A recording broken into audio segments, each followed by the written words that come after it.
All right, before we dive into the review, I want to talk about the raffle that I'm going to be doing. So we're going to raffle off an entire Ultralight Solo Sleep System. So we're going to do the Argali Owyhee 1P floorless shelter, the 1P mesh insert, the Big Agnes Zoom Ultralight sleeping pad, and a Enlightened Equipment quilt. Now, I am going to work with whoever wins this prize pack to pick the best quilt and sleeping pad based on their needs. So we'll size the sleeping pad to fit you.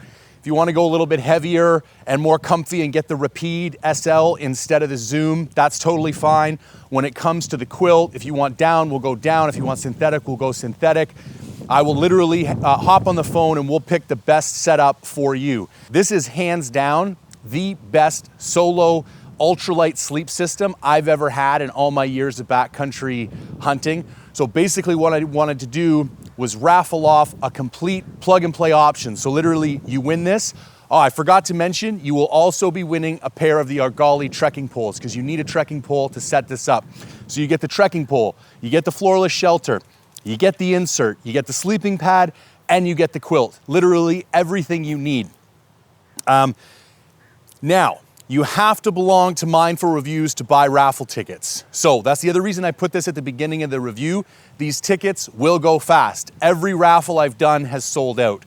So if you don't belong to Mindful Reviews, you're going to go to mindful-reviews.com right now. Buy a membership. When you log in, there'll be all the instructions you need on how to buy raffle tickets. If you already belong to Mindful Reviews, fantastic. You can go buy tickets the moment this video goes live. And in fact, I usually give those guys and girls a heads up because they are already members. Now, if you're wondering if the raffle is still open, look in the description below this video because I will specifically state that the raffle tickets are sold out. I don't want anybody to buy a membership and then not be able to buy tickets and get disappointed. That's, a bit of a crappy thing to do. So I will say this. I am going to get into all the ins and outs of this shelter. I'm going to set it up. I'm going to show you what I like. I'm going to show you what I don't like.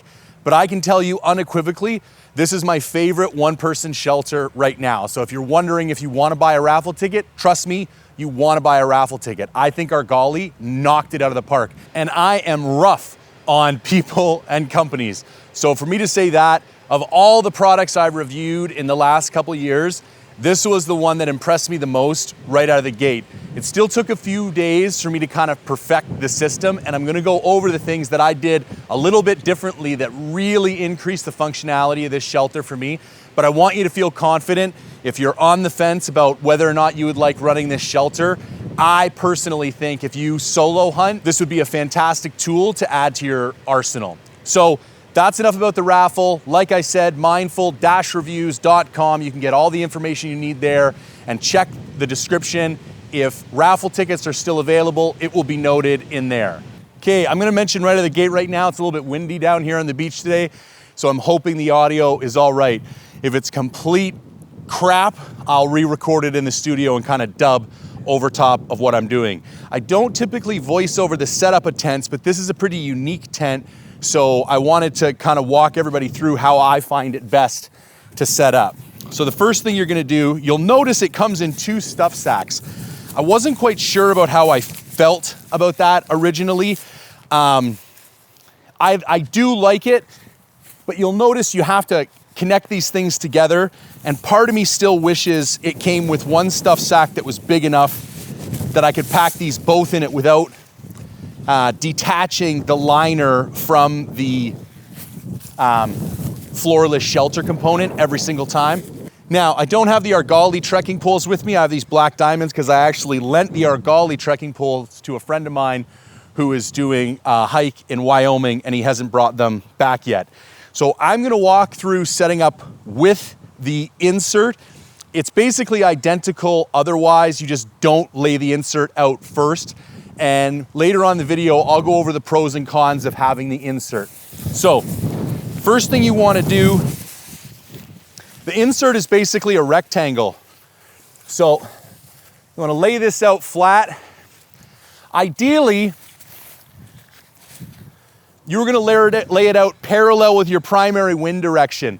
So if the wind was coming from this side, you would want it facing long and narrow in that direction. Because while it is a teepee style tent, it is longer than it is wide. So in order to cut down the impact of the wind, face the tail or the head, doesn't matter which end, into the wind. Now, once you have, and the door is on the front side. So once you have that facing the direction you want, now you're gonna take the tarp component, find the middle, and then find the front door, line the front door up with where the front door is on the mesh insert. Grab these two pieces, which are the rectangle, the two corners, and you're just gonna lay it out on top of your mesh insert. Now, if it's particularly windy, you could lay the tarp section out first, peg it down on two sides, and then slide the mesh insert. See how it's gonna kind of like catch in the wind? So you could peg it down first if you need to. I did do that in the past. So, just so we don't gotta deal with anything, it comes with 6 pegs. Now, I'm gonna get to why I'm gonna do this later, but it's beneficial for you to make these only about 1 inch long. So you're gonna take all the slack out of the system so your guy length is as short as possible.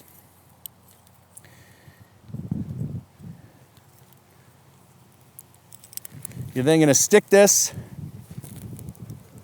in the ground. Now, here's where you gotta pick your direction.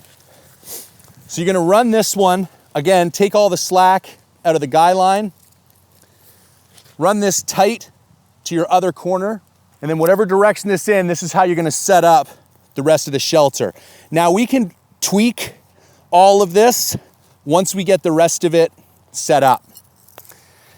Now, before pegging down the other corners, I like to connect the mesh insert. So there's little clips here, super easy. There's a little loop, tab loop in here, and you literally just connect the tab loop to the little clip. Now, I like to grab 2 more pegs, grab both the corners of the tarp, and grab it so you have a taut rectangle. And you can kind of play around with it. And again, we can play with these angles a bit once we get it set up. Take all the slack out of your guy lines. Now, once you have those 4 corners, you want to take the remaining 2 pegs, stick them in your pocket, and you want to get your trekking pole. Now, I found this shelter works best when you elevate it and leave some airflow under the actual shelter. That's why I have the guy lines as short as they will go right now. You're gonna take your trekking pole and extend it to about 125 centimeters. I think that's around 50 inches or something, but all trekking poles are basically measured in centimeters. So I just found it more convenient to think of this. And we're gonna extend this a little bit, but first, extend it to 125. Open up your front door.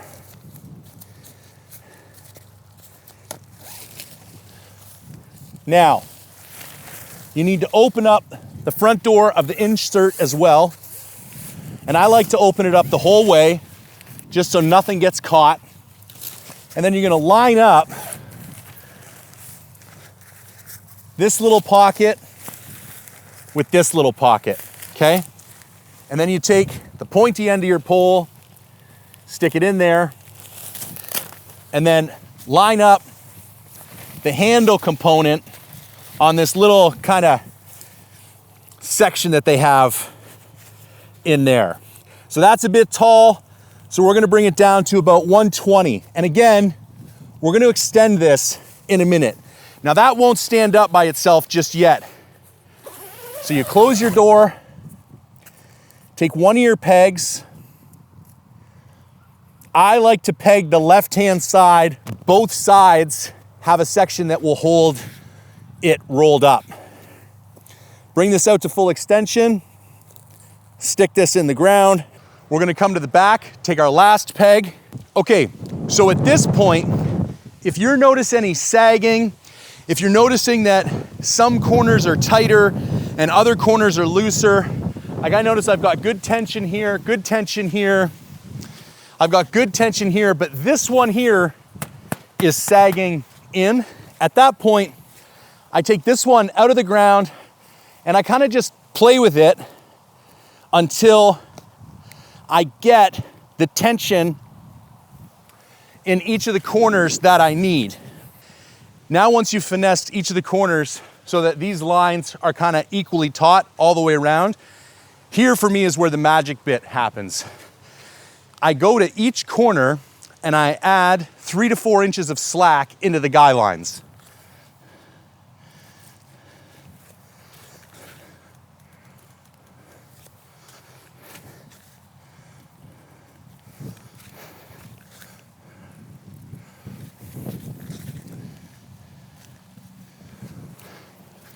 And now you're asking yourself, well, why did you do that? Because now the tent is all sloppy and it's gonna fall down.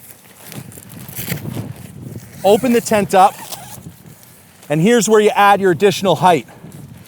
So I'm gonna bring this up to about 130 to start. Now, obviously, I'm just setting this up for review purposes. I would want to bury each of these pegs all the way up to the head of the peg. If I was in really strong wind conditions, I would not set it up like this. However, I did have it set up like this on a sheep hunt in probably 30-kilometer-an-hour winds with significant rain and hail. This thing did not budge an inch. Now, the reason I set it up like this is condensation management and headroom. There is some sag to the internal mesh liner. And when I set it up the first couple nights flat to the ground, being 6'1", I just didn't have the room in there that I wanted. It felt a little claustrophobic to me. But when I set it up this new way, added a couple extra inches of headroom, gave myself the improved condensation management, and then all of the tensioners on the ends, on the corners of the mesh insert liner, tighten those up to pull that out snug to the walls. It just clicked for me. And I ran it 10 or 11 days, the last 10 or 11 days, just like that. I set it up in 2 different locations like that.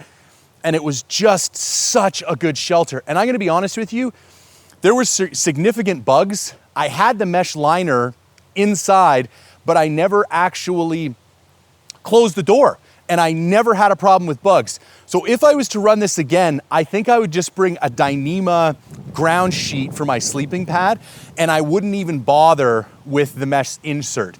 That being said, you're paying a pretty low penalty for the mesh insert.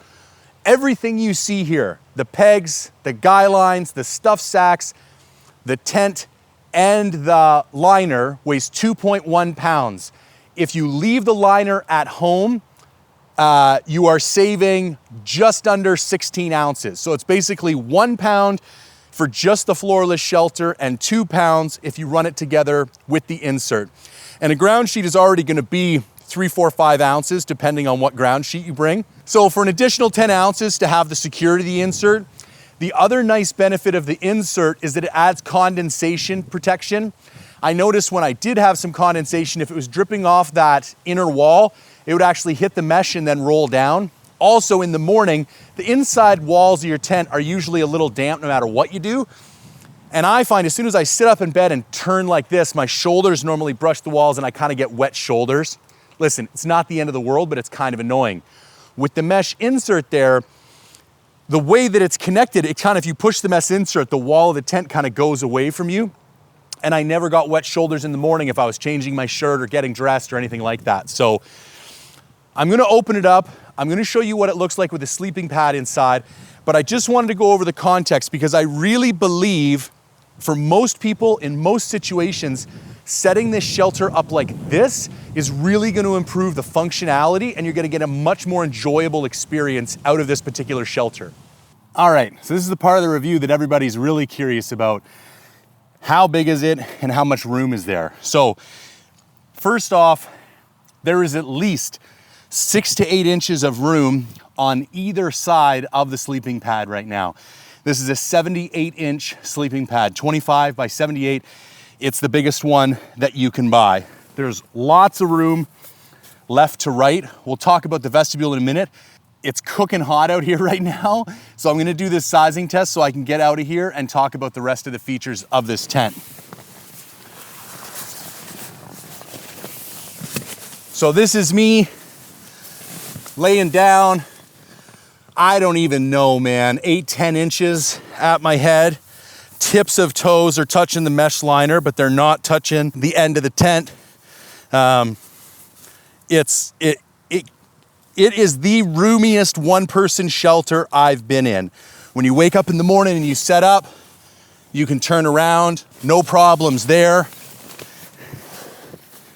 Getting your legs, if you're not the most flexible person, around the pole in the middle might be the only slightly annoying part. In fact, if I was gonna make one criticism, I might have made this an asymmetrical shelter and had one, the tail or the head be longer. It would have helped a little bit with wind resistance, and it would have allowed the pole to be off center so you had more room to swing your legs.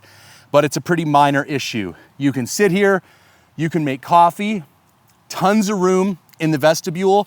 The way I ran it is I put all my gear here that I needed, and then I put my backpack right here. And I would put my little Z-Rest mat right here to slide out on the morning, but I could still have all my gear under the vestibule and get in and out in the middle of the night to take a leak if I wanted to. I have some more notes on the interior of the shelter, but like I said, it is cooking hot. So I'm gonna hop out of here, we'll go over the shade, and I'll go over the rest of the details of the shelter with you. Okay, so the first note that I wanna make, and maybe I should have opened with this, is that I have only really deep experience with one other trekking pole shelter. I ran a Kifaru Megatarp for years, and I loved it. But a lot of people are gonna ask me in the comments, how does this line up against the Durston? How does this line up against the Peaks? How does this line up against the Seek Outside? I do have a Seek Outside 12-man teepee, but that's in a completely different category. So while I can tell you I love this particular shelter and it's perfect for my needs, what I can't tell you is how I would rank it against those other shelters. I'm hoping to try more of those shelters throughout the rest of this season and into the winter. And maybe at the end of the season, I can do a comparative review where I rank all of those against each other. Now, I already mentioned this, but I want to go over it again. I took this shelter on a 2-week stone sheep hunt. We saw, if I was to give it a rating, I'd say we saw weather on a score of like 3 out of 5. Like the stuff where you're laying in your tent and it's kicking off pretty hard, but not the type of stuff where you're afraid for your life. This thing did not budge an inch. I didn't have to put in additional guy lines. I would leave all day for 14, 15 hours a day and it would be storming. I would come back, nothing had moved. It didn't leak. It was bone dry. I literally did not get one drop of moisture inside this tent in 2 weeks. And we saw a lot of stuff. Obviously it gets a little bit of warm, but the other thing that you're getting with this that you don't get with a standard tent is that air blowing underneath. So the couple times we were back at camp in the middle of the day and you want to have a little nap, unless the sun was like beating right down on the shelter, you could definitely get in there and have a nap. And if you left this door open, the combination of the breeze blowing underneath and the breeze blowing in the door, fantastic. Now let's get into what I like about the shelter. Number one, it's light. Like I said, 2.1 pounds, all in, everything you see here. Number two, there's no Sag To Sill Poly. So most shelters of this type are made of sill nylon, which is silicone impregnated nylon. Now nylon sags when it gets wet. That could be with condensation, it could be with rain, any type of moisture. You'll even notice, you'll go to bed in a cool night in a sill nylon shelter and all of your kind of lines are tight, like all of these truss lines here will be tight. And then from your heat and moisture sleeping in it, you'll wake up in the night and all your walls will be sagging down in on you and you've lost an appreciable percentage of the room inside the shelter. Sill Poly does not do that. This is my first Sill Poly shelter and I gotta say, I am incredibly impressed. You're gonna have a very hard time getting me to run a shelter moving forward that's not Sill Poly. Additionally, I think it's ridiculously easy to set up. I basically did it for you guys in real time. I can set this thing up in under 5 minutes in any conditions, no problem. And then finally, for a 2.1 pound shelter, to have this type of weather protection, this type of moisture protection, and have that much room on the inside, like I'm really pleasantly surprised. I gotta tell you, I was expecting to kind of get my ass kicked in this tent on this hunt, and it was just like a palace. Now, what are some drawbacks? Like I said earlier, I can't rate its hardcore storm performance. Obviously, due to the fact that it's two separate pieces, due to the fact that even if you took this right down to the ground, wind could still get underneath and kind of lift your shelter up. I'd have to ride out some pretty serious storms in this before I would feel comfortable telling you that it's a really sturdy late season shelter. I'm not saying it isn't, I'm saying I haven't run it through those conditions enough for me to give you my word that it's gonna handle them. So just take that with a grain of salt. And as I mentioned previously, I would have liked to seen an asymmetrical design. I think it would have given you more storm protection by having the longer side facing into the wind. And I think it would have given you the ability to have more room to swing your legs out because you could have had the pole off center. Now, I meant to message Brad, who designed this tent, obviously the founder of Argali. Brad is a smart dude. If he designed this shelter symmetrically, there's likely a reason for why he did that. So I'm not criticizing the design so much as just saying I can see some benefits to having an asymmetrical design. So finally, cost. All prices are in USD. You're looking at $215 for the tarp and $130 for the insert. So for $345, you have a fairly impressive solo shelter that weighs 2.1 pounds. Very competitive pricing. One other note, you do have to seam seal this. It took me about 15 minutes to seam seal it, but I think for an extra 30 bucks or 40 bucks, they will seam seal it before sending it to you. It will add a couple extra days of shipping, but in my opinion, probably worth it. Seam sealing is kind of a pain in the ass, but like I said, it went pretty quick for me. A couple tips about seam sealing. I used to use a brush because I saw some tip, given years ago to use a brush. In the Argali video, Brad recommends putting on a latex glove and using your fingertip. Man, was that ever a good idea. So moving forward, every time I see seam seal shelters, I'll be using that particular method. I found that worked way better. The only other tip I can offer you is don't do it when it's cranking hot because the silicone gets so sloppy, it just like drips everywhere. So you want it like a mild day. You don't want it to be cold because you want the silicone to be soft enough to sink into all those creases and all those like sewn seams. But you don't want it to be too hot. So just like a mildly moderate day. All right, just let me close out with some of the facts about the fabrics here. So for the liner, it is 15D nylon lightweight mesh and then a 40D nylon floor. The insert weighs 17.8 ounces, peak height of 50 inches, which I think you get. I squeezed 2 or 3 in addition to that by elevating the shelter. The length is 106 inches, the width is 35 inches, and the pack size is 6x3. It's less than the size of a Nalgene. Those 2 little packages fit anywhere in your pack. Like, this was the easiest shelter to pack around I've ever had. Okay, so same information, but this time about the tarp. The fabric is a 20D nano ripstop Sill Poly. The top cone is X-Pack. The fabric coating is Sill silicone impregnated 2000 millimeter treatment. Weight is 14 ounces for the tent, 16.4 ounces with the 6 stakes. Total pound of 10 insert and stakes. We've been over this, 2.1 pounds. Height 50 inches, length 106, width 71 inches for the whole tarp. So you could see if you didn't run this insert, you'd have a ton more room in there if you needed it. All right, so just let me recap that over again. This is probably my favorite one-person shelter. I will be running this on elk. I leave for elk in about 10 days. I'll be running it as a bivvy setup for my entire elk hunt whenever I'm not sleeping in the back of my truck. It served me very well. It's roomy, it's lightweight, it's sturdy. I think it's constructed extremely well. It's priced very competitive. Listen, I don't have a relationship with Argali. I didn't get paid for this review. I know it sounds like I'm blowing smoke up their ass, but if you've watched my other reviews, you know that I normally find a couple things to like really go in on people about.